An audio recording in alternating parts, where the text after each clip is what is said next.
کہ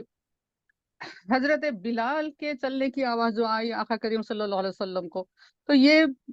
جو اسلام کے جو اصول ہیں، یہ بات بتا دی گئی کہ کسی گورے کو کالے پر فضیلت نہیں ہے، کسی عربی کو عجمی پر فضیلت نہیں ہے، کسی مالدار کو کسی فقیر پر فضیلت نہیں ہے، اور حسب نسب کے تمام جو امتیازات ہیں وہ اسلام اس کو مٹا دیتا ہے۔ اور اللہ کی نزدیک سب سے زیادہ بہتر انسان وہی ہے جس کے تقوی اچھا ہے، جو پرہیزگار ہے، جس کا باطن اچھا ہے۔ اللہ تعالیٰ انسان کا نہ مال دیکھتا ہے نہ چہرہ دیکھتا ہے، بلکہ اللہ تعالیٰ انسان کا باطن دیکھتا ہے، اس کا قلب دیکھتا ہے۔ تو یہ چیز بتائی گئی کہ یہ بندہ اگر حاصل کرتا ہے تو اس کو آخرت کے اتنے عظیم انعامات حاصل کرنے کے لیے اس کا حسب نسب نہیں دیکھا گیا، اس کی چمڑی کا رنگ نہیں دیکھا گیا، اور اس کا مال اور دولت کو نہیں دیکھا گیا، بلکہ اس کے تقوی کو دیکھا گیا، باطن کو دیکھا گیا، نبی کریم صلی اللہ علیہ وسلم کی غلامی کے معیار کو دیکھا گیا، اور کس طریقے سے آخرت میں بلندی کے مقام پر حضرت بلال رضی اللہ تعالیٰ عنہ پہنچے ہیں۔ یہ بات بھی اللہ تعالیٰ نے نبی کریم صلی اللہ علیہ وسلم کے ذریعے دنیا کو ایک میسج دے دیا۔ اور پھر آگے ہم دیکھتے ہیں کہ سدرۃ المنتہا کے پاس جب جبریل علیہ السلام رک گئے تو اللہ تعالیٰ نے جو یہ کہا کہ خدا کا جو تقرب کا جو حقدار ہے سب سے زیادہ کائنات میں، وہ اللہ کا حبیب ہے، نبی کریم صلی اللہ علیہ وسلم ہے۔ نبی کریم صلی اللہ علیہ وسلم، دیکھیے جس کے ساتھ جو رشتہ ہوتا ہے نا، وہ اس کے حساب سے اس سے بات کرتا ہے۔ کچھ لوگ ہم دیکھتے ہیں کہ کسی سے کہتے ہیں کہ آپ کہہ دیں، آپ کے ساتھ ان کے روابط اچھے ہیں، تو یہاں پر جو ہے اب نبی کریم صلی اللہ علیہ وسلم کو اپنا قرب خاص عطا کر کر اللہ تعالیٰ نے دنیا کو ایک پیغام دے دیا اس سفر معراج کے ذریعے کہ میرے حبیب حضرت محمد مصطفیٰ صلی اللہ علیہ وسلم سے بڑھ کر کوئی دوسرا، نہ کوئی فرشتہ، نہ اور نہ کوئی انسان، کوئی اس قرب کا حقدار نہیں ہے جو اللہ کے حبیب حضرت محمد مصطفیٰ صلی اللہ علیہ وآلہ وسلم کو حاصل ہوا۔ اور پھر نبی کریم صلی اللہ علیہ وسلم کا جو وہاں پر معاملہ رہا، بے شک ہمارے آقا صلی اللہ علیہ وآلہ وسلم نے اس کو بہت، اللہ تعالیٰ کے کرم سے اللہ تعالیٰ نے جو آپ کو عطائے کی کہ اللہ تعالیٰ نے پھر فرمایا ما زاغ البصر، کہ پھر آپ کی